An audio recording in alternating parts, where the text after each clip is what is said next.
Since it's Brain Awareness Month, today on 100 Huntley Street, we're focusing on one woman's powerful journey from brain injury to a new normal. From performing with global sensation Drake to struggling just to get out of bed, harpist Chantal Dubé joins us to share her story. Plus, we're tracking an unlikely adventure through Europe you won't want to miss. And it all starts right now.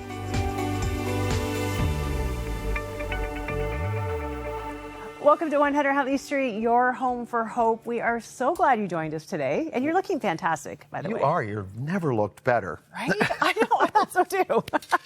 Cheryl, you know how much our family loves our little precious ginger cockapoo Kobe, right? Yes, Kobe Masri. I like the fact that yes, he has a last name. I know, he does have a last name. He's part of the family. Yeah. Which is why this little story. We have a little story today. When it comes to our attention, a dog story, you know, we have to share it first of all because they're adorable, and also we have to share it with you because you love dogs. I do. I think, yeah. Anyways, Eike Birngruber, a woman who once disliked dogs, rescued an Australian cattle dog while staying in California. But we've got to unpack this story a little bit because she didn't always love dogs. Yeah, exactly. So she's a former German TV camerawoman who left her career 12 years ago to explore the world full time, which do you think would be a barrier to getting a dog? You would think so. I mean, you're pretty busy. You're traveling the world. But listen, because she really wasn't interested in adopting a dog because she'd had some negative experiences in the past. But that fear softened after bonding with 3 stray dogs in no other place than in a beach hut while staying on the beach in Baja, California. Now, living the rough life, right? Sweet. But it prepared her to adopt her soulmate. Now. Yeah, her dog soulmate? Her dog soulmate. Her dog soulmate, yeah. What is that? Okay. Bush was chosen from a neglected litter of flea-ridden puppies. Ooh, Mitchie, okay. Right? I know. Ooh. And she knew the challenges of adopting a dog, but she just felt this deep connection. She says, he's my best friend. I love this guy to death, and it is awesome. Together, the 3 of them spent 3 years, the 2 of them spent 3 years adventuring across the Americas. We're talking all the Americas, by foot, motorbike, canoe, and tuk-tuk, which is that little 3-wheel sort of taxi cab thing that has a covered back, and covering vast landscapes and really exploring, parts of the country that you couldn't do otherwise unless you're on a tuk-tuk or by canoe. Yes, it's true. I've traveled on many tuk-tuks myself. They're amazing. Well, after a short visit home to Germany, the pair resumed their journey through Europe. They went to Spain, France, Italy, and taking a boat to Greece. I mean, what are the challenges of doing that with a dog? I don't know. She's quite the free spirit. She said their flexible day-to-day travel reflects her love for the spontaneity, simplicity, and cultural immersion. She likes to go all in, and with Butch is always by her side, or maybe at her back. Right? Yeah, who knows? Yeah. In her backpack, in a little carrier. Yeah. Well, they're showing no signs of slowing down. They're heading to Albania, the rest of the Balkans, moving to Turkey, and then hopefully India or Mongolia. So, if you're there, keep an eye open. Yes, absolutely. And she said, despite occasional hardships, the world is generally a kind place, and that's been her experience. We love hearing stories like that. I'm wondering if maybe I should pack up Kobe and buy a tuk-tuk and head out across Canada. Do it. Visit our partners. Do it. Take your phone, take video. I love it. We'll meet you along the way. The Adventures of Mark and Kobe Masri. There you go. I still can't believe he has a last name. Okay, Ike is on quite the exciting adventure, but sometimes life can throw us a less than exciting adventure. And today your guest has a story of an unfortunate traumatic brain injury that actually interrupted her life plans. Absolutely. Chantal Dubé brings a sense of hope for those who have experienced brain injury, and just to remind us that a new way of living is possible. We need to hear these stories. We do. Absolutely. Yeah. Well, before we go to that, we've got some great insights into how the heroes of our faith experience God in everyday encounters with John Eldridge.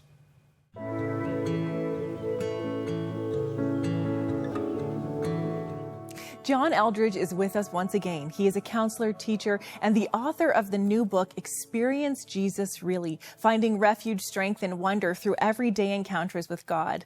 In this book, John helps us rediscover what it means to walk closely with Jesus. Welcome back to 100 Huntley Street, John. Oh, thank you so much for having me. Well, John, we're so thrilled you're joining us today. And this book, Experience Jesus Really, has had a very significant impact on many of our team members, including me. One of the things that you do in this book is you bring up a lot of the heroes of the faith, people who have gone before us, like St. Patrick, Augustine, Francis of Assisi, and you talk about their journeys with God, what that looked like as it was reflected in their prayers and the stories around who they were and how they experienced Jesus. Why was it so important to you to draw on these groups of people to inspire us today? Mm-hmm. I think in each of us, there is a profound longing to find a spiritual mother or father that can help us on our way. When you think about anything you enjoy doing, you enjoy tennis or music, maybe you're taking up the guitar or skiing, someone had to show you, right? We all needed someone to show us the way. And this is deeply, deeply true in our spiritual life and in our journey with God. How do I interpret this? How do I learn to hear his voice? How do I draw closer? Well, that's the purpose of our spiritual forebears, both in the scriptures, like the life of David in the Psalms or the writers of the Gospels, but it's also true of the spiritual forefathers and mothers down through the ages. And so what I wanted to do is go back and especially ask one question. How was it that they were able to experience the presence of God so deeply? And what's really fun to know is that there's a common thread throughout all of their writings. Women and men, young and old, learned the inner communion, the Ephesians 3, prayer of Paul, strengthened in our inmost being by the presence of God. They learned to do that with practice over time. And so I'm drawing upon their wisdom and even upon their prayers to help each of us in this crazy hour to come back to a very, very simple practice of the presence of God that you are going to love. People watching will certainly love the presence of God, John. And I think one thing I often consider is that when we feel God's presence, we know it. And when we don't feel it, we also know it when we're moving away from his presence. John, thank you so much for your insights and your encouragements for all of us on this journey of walking with Jesus. Yeah, it's so delightful to be a bit of a spiritual father to you and to your audience. Thank you. Thank you, John. Thank you. Well, if you have ever felt like a deep, real relationship with Jesus is out of reach, like this day-to-day friendship that you know he offers us, we want to encourage you to get this book, Experience Jesus Really. It is full of wisdom, stories, spiritual insights that will help you experience God's presence in your life in a new way. To get your copy of this wonderful resource, call 1-800-265-3100 or visit crossroads.ca/Jesus. Before we can pray for a nation, we need to experience Jesus ourselves. John Eldredge reminds us that when we hear from Jesus personally, it changes how we see the world and how we pray for it. If we want to see Canada change through revival, it begins with Canadians encountering Jesus, personally, deeply, really. The way back to God is simpler than you know. It is the simple prayer of practicing the presence of God, of loving him and letting him love you. This month, as our thanks for your ministry support of Crossroads and 100 Huntley Street, we're excited to offer the book Experience Jesus Really, Finding Refuge, Strength, and Wonder Through Everyday Encounters with God by best-selling author John Eldredge. With a gift of $40 or more, or when you become a new monthly partner, request your copy. Call 1-800-265-3100 or visit crossroads.ca/Jesus. John Eldredge referenced my favorite book, probably written 100 years ago, called Practicing the Presence of God by Brother Lawrence. And the book is about a monk who learned to take Jesus with him throughout the day. So, doing dishes, doing his tasks around the monastery, he would just talk to Jesus all day long and really include him in his day. And that's the kind of thing that really, I think, transforms your spiritual life. It's not just like Sundays on church or your devotional time, but actually being in a relationship, being in that deep connection that John Eldredge talks about with God all day long. And wow, we want you to have that because we know that's the thing that gives us resilience through the good times, the bad times of life. It's the connection to Jesus. And this book will help you do that. We would love to drop it in the mail to you for a gift of $40 or more. And all that money goes to keep 100 Huntley Street on the air. Our prayer line's going strong every day. It's literally changing lives here at home and around the world. So thank you. That number is 1-800-265-3100. You can also give online at crossroads.ca/Jesus. Well, when a brain injury silenced her music, harpist Chantal Dubé discovered healing in the stillness. Her journey reveals how embracing her faith led to purpose, peace, and a new rhythm. Thanks, Cheryl. Well, sometimes life shifts in a single moment, not because of something big or planned or dramatic, but because of something ordinary, like a slip on a trail, a fall. Today's guest knows that moment all too well. Without notice, she was forced to stop everything, her music, her work, her parenting, even her own thoughts, because of a traumatic brain injury.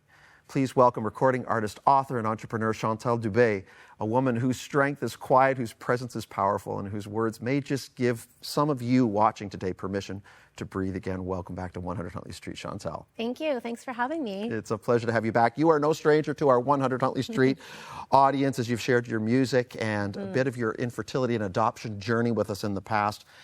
But you've just come through a whole new, unexpected chapter in your story. I want to jump right into it because there's so much to cover. There's so much that God revealed to you. You learned about yourself through this journey.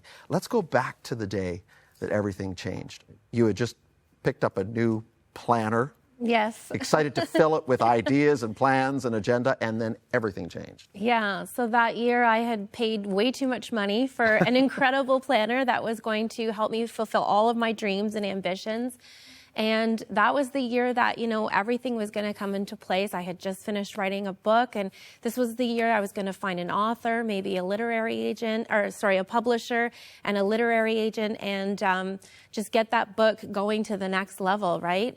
And I had big dreams, and everything just came to a halt one day. Can you share exactly what happened that day? 'Cause it was just, you were out with the kids. Yeah. You were out enjoying a trail walk. And you realized very shortly after that fall was not just going to be a little bump in the road, but it was actually going to be a full-on lasting pause. Yeah, so what happened was it was March break, and we had a bit of a meltdown. So when the snow melts, it then turns into ice, and so the whole trail was very slippery. And unfortunately, I wanted to persevere to the end of that trail to see those waterfalls. And it was at that point that I slipped and fell, hitting the back of my head.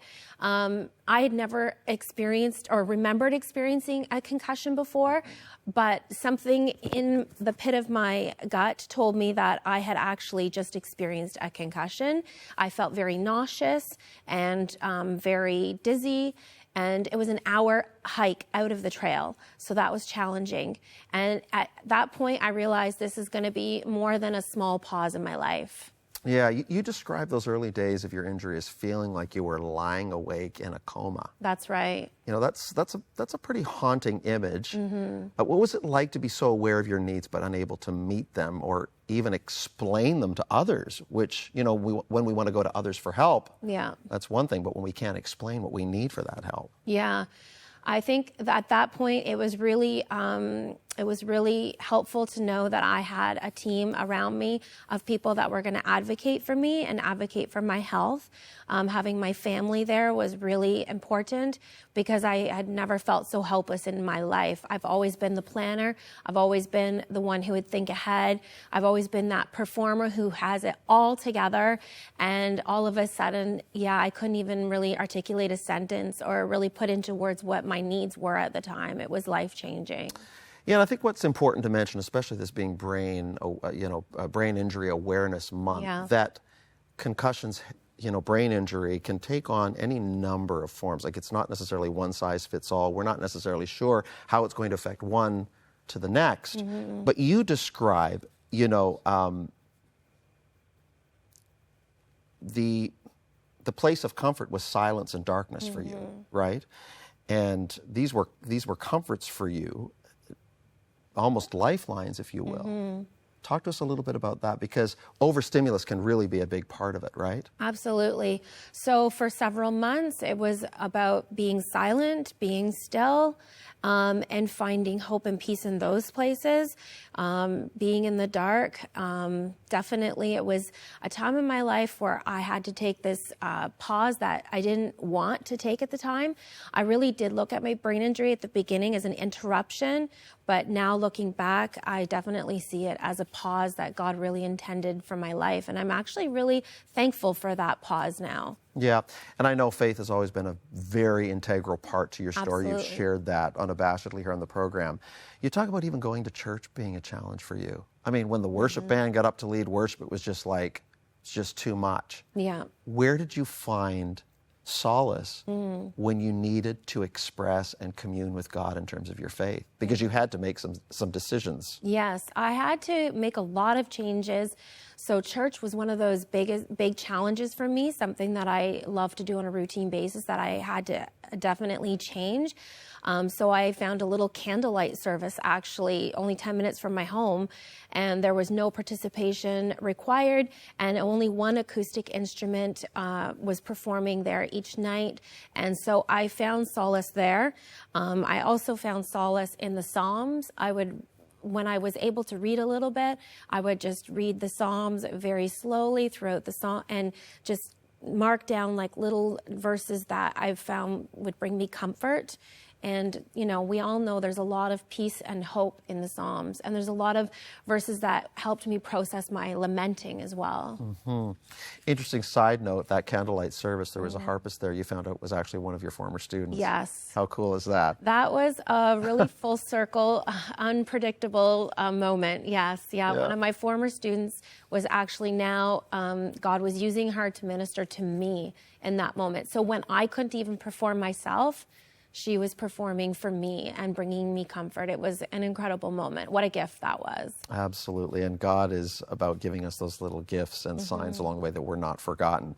But your recovery didn't necessarily lead to a happy ending, per se. In some ways, you had to grieve the loss of certain aspects of life or the way you were accustomed to living life and perhaps adopt a new normal. Yeah. What has that been like for you? So I tell people now that I'm the same but different. And I've had to make a lot of changes and grieve a lot of things. Ambiguous grief is something that I had to learn a lot about. And I had to accept a lot of changes in my life and work through the grief of that. But I think that I'm better for it. Definitely, I've changed, but I'm more intentional about the way I spend my days, and I've got my values very clearly aligned. I only have so much capacity in a day, so I'm very intentional about how I go about my day, and yeah. Yeah, and how did others come into play? Because you're a very self-sufficient person, successful in a number of different disciplines. You're, overseeing a home, 2 children, you and your husband have multiple businesses, you've got that entrepreneurial spirit which makes you very driven. Yeah. But you could no longer be the hero of your own story. You had to depend on others. What's that like for someone that's very driven? Yeah, so what I tell people as well now is I could not save myself. I could not be the hero of my own story. And I think that that's a very common message that we hear. But it's not necessarily true. And I think that relying on God and also the people around me was something that I had to learn very quickly. But I'm very thankful because none of us can really be the hero of our own story, right? We need to rely on our family and ultimately God to bring in the right people to support us and help us through this journey. Yeah. Absolutely. And speaking of, one of the new titles you added to your ever-growing resume was author. And I think it's important to mention to our viewers, you had finished writing God is Not Random, the title of your book, Learning the Rhythm of Trust, which is really about the unforced rhythms of God's grace and provision and presence in our lives. You'd finished writing the book, as you mentioned. You were looking for a literary agent or a publishing opportunity, and then this accident happened. And as you are in recovery, you're struggling to even read at times, perhaps writing, gathering thoughts, putting them pen to paper were a challenge for you. You decided to go back. Yeah. Why was that important for you to do that? Well, I actually didn't even look at the book or open the file for about 18 months, but I decided that my story wasn't finished and I needed to include some of the lessons that God was teaching me at that time through this injury and through this concussion. So I decided to go back and revise the book, and I was so glad that I had that opportunity because I revised it a lot more softly, and I also included a few things I learned on my concussion journey and that recovery time, which I think was really important to include, especially the whole performance aspect of it. I definitely put a lot of my identity in performing, and so I've taken the focus off of that and focus more on being present. And I'm glad you mentioned that because, something that really struck a chord with me, being a singer-songwriter, a recording artist as well, a broadcaster, I wear a number of different hats as well. It's hard to make the distinction between who I am in Christ and what I do, and oftentimes those lines get blurred. What has Chantal learned about making that distinction and the importance for all of us to come to that place of understanding who we are apart from what we do? Yeah, well, God loves us for who we are, not what we do. And so it wasn't about what I could do or not do. It's just about the relationship that I have with God and how I can grow closer to Him and have a more intimate connection with God. And so that doesn't require any performance. I love that. And if someone's watching right now, Chantal, and they're like, okay, I'm feeling a bit lost. I'm feeling unseen, unheard. Perhaps they've suffered an injury. They're feeling stuck in their recovery.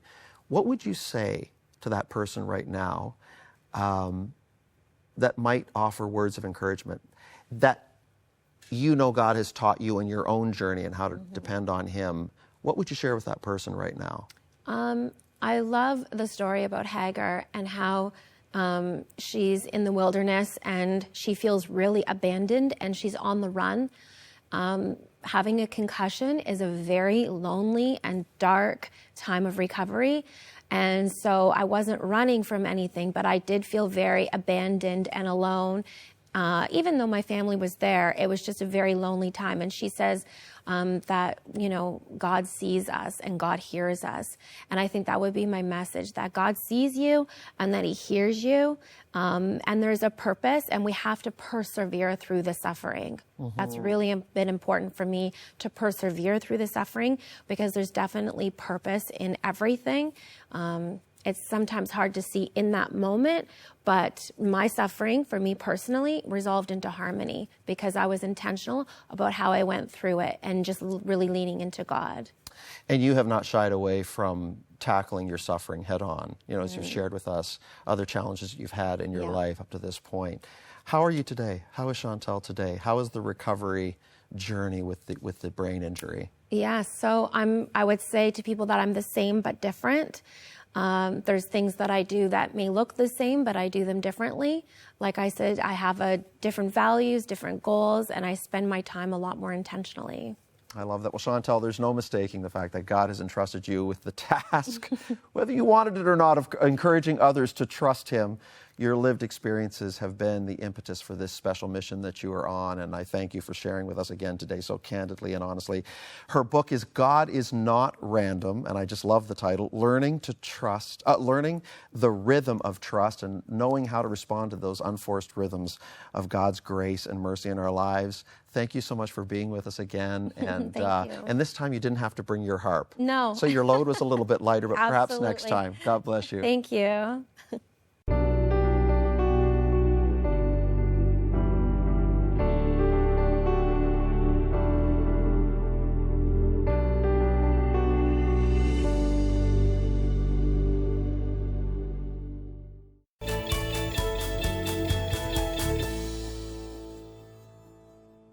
All right, here we go again. We're in Deuteronomy 8. Deuteronomy 8 this week, and we are excited for this theme, transformation through testing. This passage has meant a lot to me over many, many, many years. I'm praying it's going to mean a lot to you as well. Okay, so what are we learning? Why does God allow and bring testing into our lives? Number one, hugely important principle today, we learn this. The purpose of God in testing is to reveal what's actually happening within our hearts. Robbie, where do you get that from? Always from the Bible. Let's look at Deuteronomy 8, verse 2. And it says this, Moses speaking to the people, and you shall remember the whole way the Lord your God has led you these 40 years in the wilderness, that He might humble you, literally afflict you there, testing you. Why? To know what was in, such a key word here, your heart. Okay, so In verse 2, we see the command for the people to remember. But we ask, but what are they being commanded to remember? Well, how the Lord has led them 40 years in the wilderness. He humbled them, again, afflicted them. He led them and tested them. It says right there again in verse 2. Now we ask, what are the purposes of the Lord in his testing? Well, if you look again at verse 2, it says that they would know and he would know what was in their heart. Now, I find this principle both fascinating and so insightful. God is using the difficult circumstances of the wilderness to reveal the hearts, again, of God's people to themselves. This is why God sends testing into our lives. It tells us and shows us what's really happening within us. This is why it's so critical for our lives as well. Why? Because it's so difficult for us to see the reality and what's happening within our own hearts. We think we know our hearts, but we don't. We think we understand ourselves, but so often we don't. Jeremiah 17 says, the heart is deceitfully wicked and desperately sick. Who can understand it? So we need help to see the reality of what is inside us. This is why God, again, brings testing into our lives. Furthermore, here's what we know. Pride in our lives, which pride is really the root of all sin, pride, listen, blinds us to the fact that we are blind. Right? So we think we know ourselves, but we don't.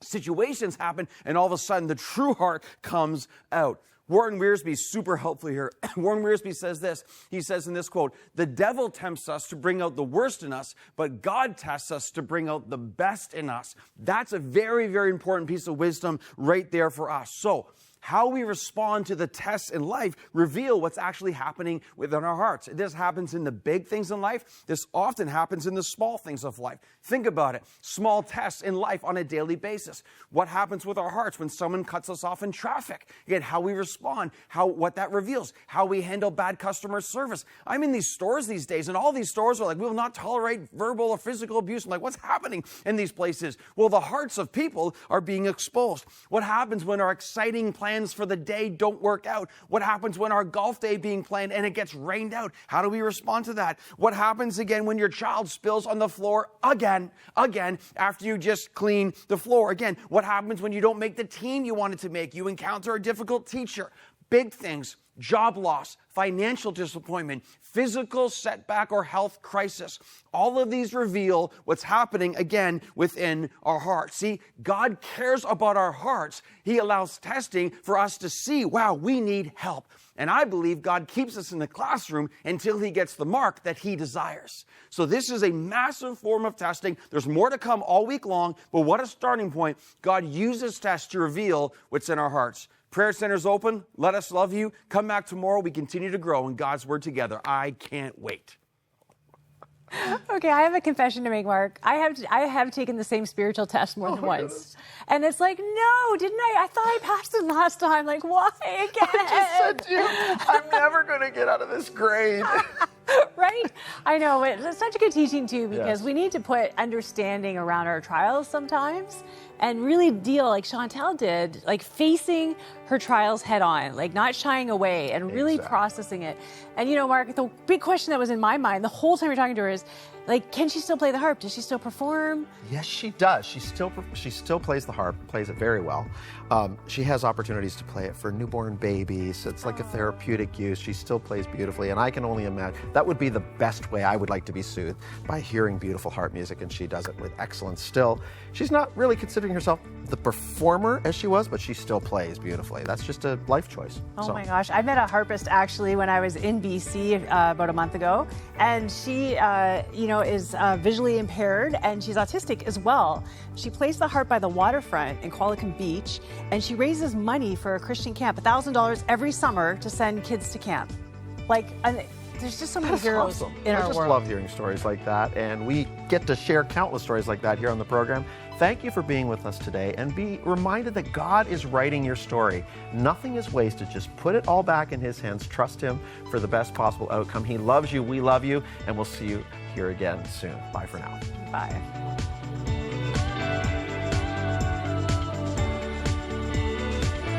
Thank you for your ongoing support of Crossroads, a supporter-funded nonprofit organization and member of the Canadian Centre for Christian Charities. Thanks to faithful people like you, we are able to continue producing 100 Huntley Street. You can write to Crossroads, P.O. Box 5100, Burlington, Ontario, L7R4M2, or visit crossroads.ca to learn more about our programs.